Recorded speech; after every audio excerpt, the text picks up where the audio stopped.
Welcome to Influential Entrepreneurs, bringing you interviews with elite business leaders and experts, sharing tips and strategies for elevating your business to the next level. Here's your host, Mike Saunders. Hello and welcome to this episode of Influential Entrepreneurs. This is Mike Saunders, the Authority Positioning Coach.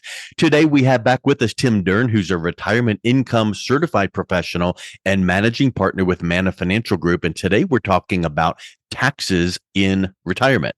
Tim, welcome back to the program. Hello, Mike. Good to see you. Good to talk to you again. We're just chatting here about this really brief topic. It'll probably take about 20 or 30 seconds to cover this little nugget, taxes in retirement. Now, this could be a 2-day long seminar and still people will be scratching their heads. So get us started with first, what are some of the misconceptions that people have regarding taxes in retirement? Because I think a lot of times we hear from decades past, in retirement, you'll be in a lower tax bracket because taxes will be lower. Is that the case? Not always. Not always. That is one of the common misconceptions. And I do have a lot of clients that actually would be true. You know, they're retiring. Maybe they don't have a whole lot of assets saved up. They're not on a salary anymore. And maybe they're, moved to Social Security. And those people might experience a lower tax bracket just because the income is not there. But what I find is many people are kind of surprised when tax brackets don't change or even go up in retirement. And that's the reason we got to start talking to people earlier about making some moves to maybe reduce that tax bill later on. And that's kind of what we spend a lot of time in my practice talking about. Yeah. And I guess it's like if we said, hey, on a scale of 1 to 10, what's the chance that the Earth is going to be hit by a meteor or something really odd and obscure? It's like, well, that's probably really not going to happen. But when we think about the question, do you think taxes will go up over the next 5, 10, 15 years? Nobody knows the answer to that. We know that even the professionals will, give some educated, comments.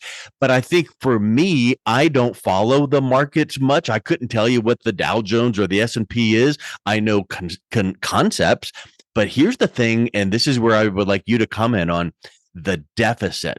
That $1 trillion growing deficit is like America's debt. And if that is huge and growing, the only way to reduce that is 2 ways: the government to reduce spending or the government to increase taxes. Which do you think is going to happen? Yeah, well, that's the big question that we're all thinking about. But I would say most clients, most everybody I talk to, we all believe the taxes are going to go up. We have a Tax Cuts and Job Act that's been in place that was President Trump actually reduced the tax rates. It's been a good thing, but that's going to expire in 2025. So if we go back to even where they were before this was actually a cut, well, then everybody's going to get an increase. We are seeing a lot of legislative risk. This is what I call it, legislative risk. Congress can change the rules for qualified money, IRAs, 401ks, TSP, any of your qualified money that you've been contributing to over the years that you have not paid taxes on. Even the matching of those accounts has not been taxed, but there will be a day when you start pulling money out, you will be paying tax on that. And we saw this Secure Act 2.0. This is a legislative change that recently talks about these qualified accounts. And you're not only seeing that they're pushing these required minimum distributions. Remember, people are contributing to these plans their whole life. They're not paying any tax when they make the contribution. If it's a 401k or something of that nature, then they may even get a match from the company. Don't pay tax. It grows. They don't pay tax. They are taxed at ordinary income when they pull that money out. But the Secure Act really changed a few things. They said, now, first of all, the RMD, the required minimum distribution, some people are familiar with this term, some are not, that qualified money, IRAs, 401ks, anything that was retirement plan like that, eventually you're going to have to, now it starts this year, 2023, the age is 73. If you turn 73, you got to start taking money out of your IRA or your 401k every year, pay tax every year, pay tax until you die. And it used to start at 70 and a half. They moved it to 72. And then this year they moved it to 73. So it's going down the road a little bit. But the bigger change on that is when you pass away and that money rolls to a non-spouse, and like children are inheriting these $1 million qualified accounts from their parents when they're probably in the highest tax bracket they would ever be in their own career. Right. And this is just blowing up all the tax brackets. And the change is there's no longer a stretch IRA option for your children. An inherited IRA has to be cashed out and pay all the tax within 10 years. Okay. A lot of people think they might even go after that even stronger and say that might be reduced to 5 years. We're going to keep an eye on it. But again, you're talking about $31 trillion in deficit. There are trillions of dollars in a lot of these baby boomers that are coming right now. The biggest transfer of wealth is going to happen in the next 15 to 20 years. Yeah. I think the government's got their eye on this money, and they're going to start going after it. That's my own personal opinion, but that's what I see starting to happen. Well, and it totally makes sense because like when you laid out the qualified plans, 401k and all those kind of ones where you never paid tax putting money in, the company might have matched, you never paid tax on that. It's grown over the decades that you worked at the company. And maybe even after you left the company, you left it in that account and never been taxed. So here's the government, kind of like wait, wild animal waiting by the hole of their prey going, when you going to pop your head out because I need my tax. Right. So I think that's a big thing. One point I heard, and maybe you can clarify this, on the required minimum distribution, you said, well, it was this age and then that age. And I think a lot of people are confused about that. But one thing that I heard is if you miss your required minimum distribution, like you think, yeah, I'm good to go, I don't need it this year because and you don't take it, isn't there like a big penalty for not taking that? Yeah, it's 25% penalty today. So you don't want to miss this. And some people, usually how people miss it is some people think that wherever you have your qualified account, that could be a brokerage account, could be in an IRA, could be in a 401k. They feel like the institution is going to contact you and say, hey, you got to take an RMD when you hit this age. They really don't do that because you could take RMDs and satisfy, for instance, if you had 3 different IRAs, and let's just put some numbers to this. If you had $1 million in 3 different IRAs, let's just say that, the total on that $1 million might be right around 4%, a little bit less than that, but it starts somewhere around 4%. So you've got to take $40,000 out of that million and pay tax this year. And then here's the funny part. When you reinvest that difference, you're going to pay tax on that money again on the growth. And then when you die, they're going to tax it again. So money gets taxed a lot of different times when it's coming from qualified money. So you got to be kind of careful that you don't miss one of those RMDs. And sometimes people think, well, I'm going to take all of it from one account. I've got 3 accounts. Maybe one of them is in a protected account. And you say, I'm going to take all 40,000 from one account that might have 250,000 in it. And that's perfectly okay if they're all considered IRAs. But where people miss it is they have some of the money still in 401k or 403b. Now they're pulling money from an IRA thinking they're satisfying all the requirements of all those accounts, and they are not. You cannot. And then you get hit. And like you said, you're getting hit with taxes this time and that time and the other time. You certainly don't want to layer in a penalty because you missed a required minimum distribution the right way, or you thought, oh, I'm good to go because I had, some extra money squirreled away, so I don't need it this year. And I think that sometimes people just don't know. And that's the benefit of working with someone that knows all of these updates, knows your situation. And then it's kind of like what you're saying right here. That's just such a huge thing. So we feel strongly that taxes are going to go up, and who knows what bracket, but we know that taxes in 5, 10, 15 years are probably going to be more than what they are now. So it kind of makes me think about, and I know this is cliche in the industry, but would you rather pay tax on the seed or the harvest? Well, you'd rather pay taxes now when the taxes are lower rather than way down the road when, you don't want to pay it at a higher rate. So what are some of the strategies to kind of pay taxes now and kind of get that box checked and then let your money grow to where Yeah. you're not going to be taxed again?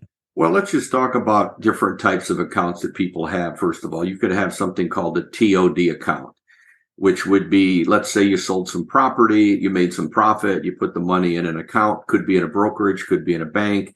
When that money grows, you're going to be making, you're going to get 1099, or you're going to have to pay capital gains tax on that every year.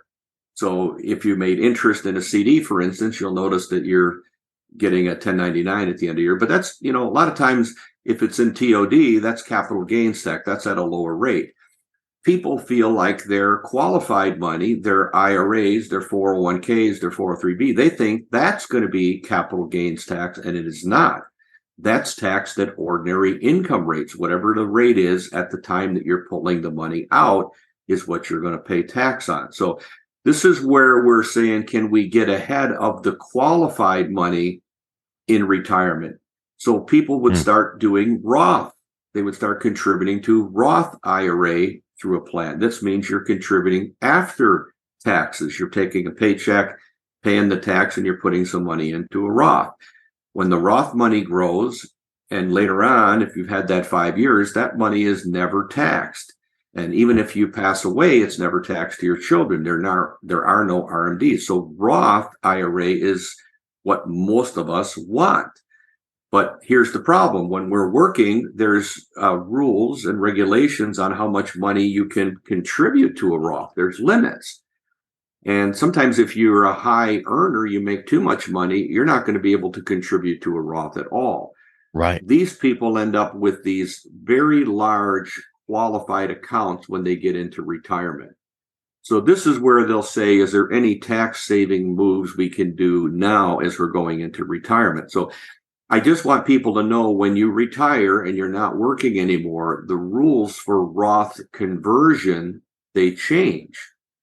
The limits are not there. And you can now start taking, if you retired, let's just say, again, you had $500,000 in a IRA or 401k, you roll it to an IRA, and then you can start taking a distribution out of the IRA. Let's say you pulled, 50 grand out this year, paid tax, and put the balance in a Roth, pulled money out next year, paid tax. You kind of piecemeal it over time, where you're converting some of these dollars right now over to a Roth. So later on, when the taxes go up, that Roth money is not taxed. So we do a lot of Roth conversions. We run numbers. We try to not blow up everybody's tax brackets, but sometimes you'll be at the bottom of a bracket. Let's say it's 22% bracket or a 24% bracket. You might have $100,000 of room in there before you get to the next bracket. So sometimes people can look at their different tax brackets, see what their appetite is, and they can start pulling money out now, paying tax, putting the money into a Roth. Later on, that money is not taxed to you. If you die, it's not taxed to your heirs, and there are no RMDs. So we're doing some what we call Roth conversion strategies later in life, when people are saying, okay, I've got these qualified accounts, can we move some of this money? And would that we do make that quite a bit. sense? And that makes total sense to me, where it's like, here's this big old account with money that's never been taxed, and we know it has to be taxed. So do I want to just take it on the chin now, or in sections? But if I heard you correctly, you were saying that is something that you're doing like later on or in retirement. What if there's someone that's in their mid 40s or early 50s and they've got a big old 401k or an IRA that, again, is qualified money, not been taxed? Would that strategy make sense for now, potentially, to start taking money out sequentially, pay taxes, and then put it in a Roth? Well, here's a couple of things we got to consider. So first of all, if you're still working for that company and you have like a 401k and then you're you can't 45 years old, you're not going to be able to take money out without a penalty. So really the strategy might start when you're 59 and a half, because that's when you're eligible to take money out without a penalty. Got it. And we have software. In fact, this is what we do. We don't want to guess on this. I have a nice software I do with my clients. We call it your retirement tax bill. So we can put in your account, how much money's in there, whether it's qualified, and maybe we add all your accounts in there. We can actually see estimate what you would be paying tax on over your lifetime, not just next year, not just the next 2 years, over your retirement lifetime. So we start to really look at that. And this is when people start seeing that qualified money is taxed ordinary income. Then the balance, if you reinvest, which most people do, pull money out, pay tax, you put the money in a CD or maybe another investment, you're going to pay tax on that growth again. And of course, if you die, it's taxed again. So when we put all these taxes together, sometimes it's pretty scary. We'll have somebody with a $500,000 IRA, and we look, if they live to age 90, they could be paying $450,000 of tax on that 500 grand. It's crazy. So that would be, we might maybe start pulling some money out now, pay tax. You're not getting out of the tax, but you're paying tax at a lesser rate. And then you're moving that money into an account that's never taxed. So we do that with Roth conversions. That's one strategy. We use cash value life insurance, which is another very strong option today. The government in section Title 26 of our tax code is where you'll find all the rules for qualified money, 401k, 403b, all these qualified accounts. And something else called 7702. This is actually around life insurance. You still have a whole bunch of tax strategies around life insurance. In common, people pull money out, pay tax today, and put the balance into a life insurance policy. Pull money out next year, pay tax, put the balance in life insurance. Maybe they do that over 5 years. The idea is you're converting some of those qualified money that you're going to leave to your heirs, your beneficiary, your wife, your children, whatever. You're trying to convert it to tax-free money, but the Roth, you're going to get the lesser amount. If you had $500,000 and you converted it over 5 years, you might have $375,000 left in the Roth. That's what your heirs would get tax-free. You take that same $375,000 balance, you put it into a life insurance policy, like an IUL, Index Universal Life Policy. You actually can double the benefits. Now you're leaving $700,000 tax-free to a beneficiary or loved one. So now, of course, you have to qualify with health, and we're not trying to get people to do monthly payments when they're this age. But if you have an asset, you have $1 million, you have $2 million, you have a lot of money. I've even seen $500,000. People take one payment of $50,000, pay the tax, and put it into a life insurance policy, trying to give their son, instead of 50 grand tax-free, $100,000 tax-free. So you should consider all your options, because there's a lot of vehicles today in the insurance products that can really help people when they're doing their tax planning. You just don't want to do nothing if you have options, because you're going to leave a big tax burden when you pass away to your loved ones and beneficiaries, where you could make some moves today and maybe resolve that and leave people tax-free money. So that's one of the things that we're still doing. Roth conversions and IUL are very popular right when people are around retirement age. That's when it's usually when people are making moves like that.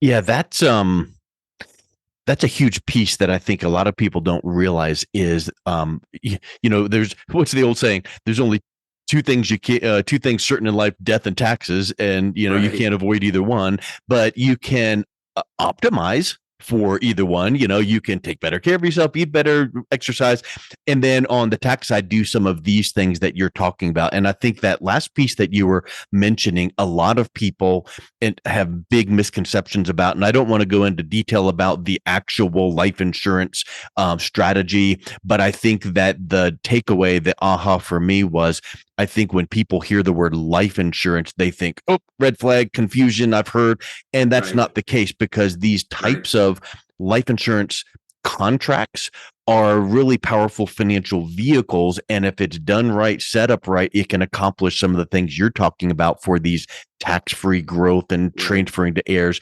And that's the thing. Does that fit in your financial plan? Question mark. Get with someone like Tim, who's going to help you make that decision. And you're never going to put all your eggs in one basket, whatever that is. Annuities might be great, but you're not going to put your entire retirement plan in one product. So I think that's been so eye-opening for me to hear today with these, Are Roth conversions helpful? Are there ways to reduce taxes in retirement? Maybe a Roth conversion, maybe using some of that money to put into an life insurance contract. Really big pieces there, Tim. Right, right. Yeah, and the confusion is when you're talking about insurance products, I'm specializing in focusing my practice on retirement planning. That's what we do.